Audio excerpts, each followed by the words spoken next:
सभी भगवत प्रेमियों को हमारी राधे राधे। मानव जीवन का सर्वोत्कृष्ट फल सत्संग श्री भक्तमाल कथा के माध्यम से हमें मिलने जा रहा है। श्री भक्तमाल कथा के प्रधान श्रोता हमारे श्री प्रिया प्रीतम जी हैं। उनके श्री चरणों में प्रणाम करते हुए आइए आज के भक्त चरित्र का श्रवण करें। भक्त रामानुज। दक्षिण में रामानुज नाम से प्रसिद्ध एक जितेंद्रिय ब्राह्मण थे। भगवान विष्णु के चरणों में उनका अटूट अनुराग था। उन्होंने क्रमशः ब्रह्मचर्य और गृहस्थ आश्रमों को पार करके वानप्रस्थ में प्रवेश किया। वेंकटाचल के वन में उन्होंने कुटी बनाई और आकाश गंगा के तट पर रहकर तपस्या प्रारंभ की। ग्रीष्म ऋतु में वे पंचाग्नि सेवन करते हुए भगवान विष्णु के ध्यान में संलग्न रहते थे। वर्षा में खुले आकाश के नीचे बैठकर मुख से अष्टाक्षर मंत्र ओम नमो नारायणाय का जप और मन से भगवान जनार्दन का चिंतन करते थे। जाड़े की रात में भी जल के भीतर खड़े रहकर भगवान का ध्यान किया करते थे। उनके हृदय में सब प्राणियों के प्रति दया भाव था। वे सब प्रकार के द्वंद्वों से दूर रहने वाले थे।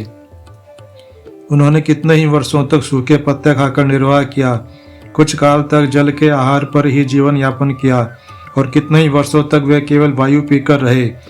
उनकी कठिन तपस्या और निश्चल भक्ति देखकर भगवत वत्सल भगवान विष्णु प्रसन्न हो गए। उन्होंने अपने प्रिय भक्त रामानुज को प्रत्यक्ष दर्शन दिया। भगवान के हाथों में शंख, चक्र और गदा आदि आयुध शोभा पा रहे थे। उनके नेत्र विकसित कमल दल की भांति सुंदर थे। श्री अंगों से कोटि कोटि सूर्यों के समान दिव्य प्रभा बरस रही थी। गरुड़ पर बैठे हुए भगवान के ऊपर छत्र तना हुआ था। पार्षदगण चवर ढुला रहे थे।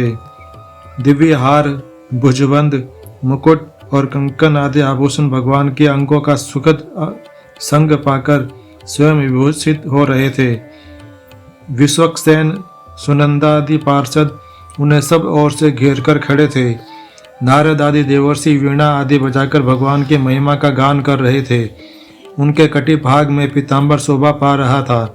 वक्ष स्थल में श्री वत्स चिन्ह सुशोभित था। मेघ के समान श्याम प्रभा बड़ी मनोहर थी। भगवान के मुखारविंद पर मंद मुस्कान की अद्भुत छटा छा रही थी। कोटि कोटि सूर्यों को भी विलज्जित करने वाले श्री हरि अपने दिव्य प्रभा से समस्त दिशाओं को उद्भासित कर रहे थे। उन्होंने पार्श्वों में खड़े हुए सनकादिक योगेश्वर भगवान की सेवा में संलग्न थे।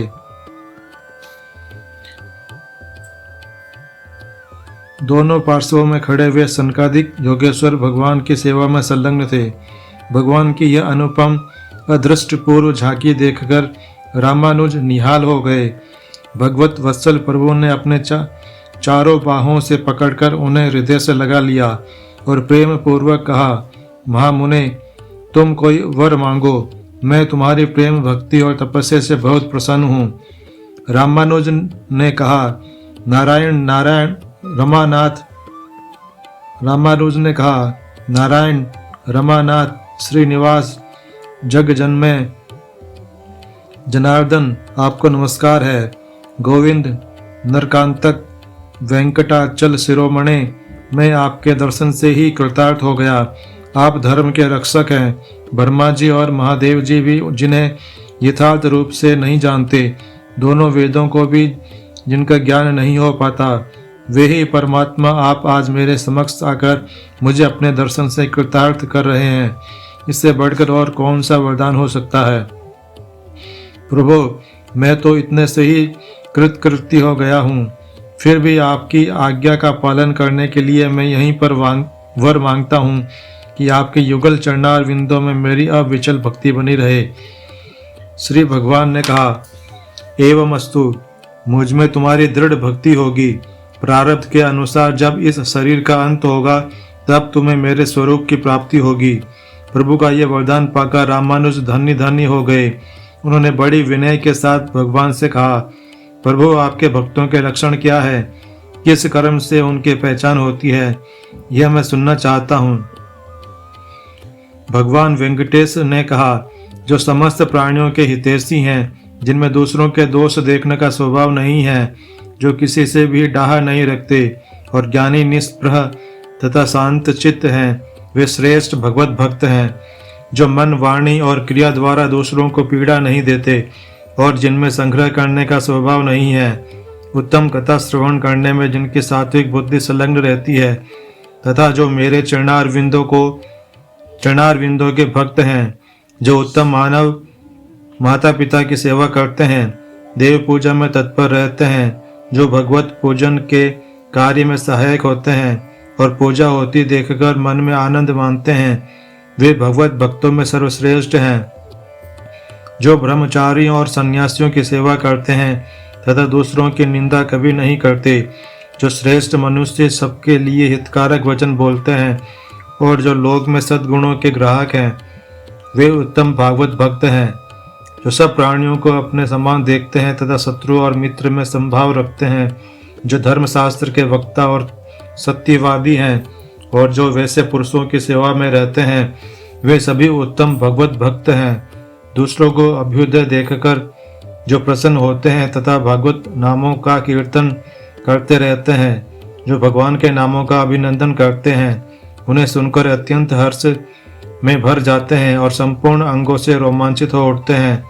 जो अपने आश्रमोचित आचार के पालन में तत्पर अतिथियों के पूजक तथा वेदार्थ के वक्ता हैं, वे उत्तम वैष्णव हैं। जो अपने पढ़े हुए शास्त्रों को दूसरों के लिए बतलाते हैं और सर्वत्र गुणों को ग्रहण करने वाले हैं, जो एकादशी का व्रत करते हैं, मेरे लिए सत्कर्मों का अनुष्ठान करते रहते हैं, मुझ में मन लगाते रहते हैं, मेरा भजन करते रहते हैं, मेरे भजन के लिए लालायित रहते हैं तथा सदा मेरे नामों के स्मरण में तत्पर होते हैं, वे उत्तम भगवत भक्त हैं। सद्गुणों की और जिनकी स्वाभाविक प्रवृत्ति है, वे सभी श्रेष्ठ भक्त हैं। इस प्रकार उपदेश देकर भगवान विष्णु अंतर्धान हो गए। मुनिवर रामानुज ने आकाश गंगा के तट पर रहकर भगवान के भजन में ही शेष आयु व्यतीत की। अंत में करुणा में भगवान की कृपा से उन्हें सारूप्य मुक्ति प्राप्त हुई। आज के हमारे भक्त चरित्र का वर्णन इतना ही। कल हम एक नए भक्त चरित्र के साथ श्री प्रिया प्रीतम जी के समक्ष प्रस्तुत होंगे। आपको हमारी राधे राधे।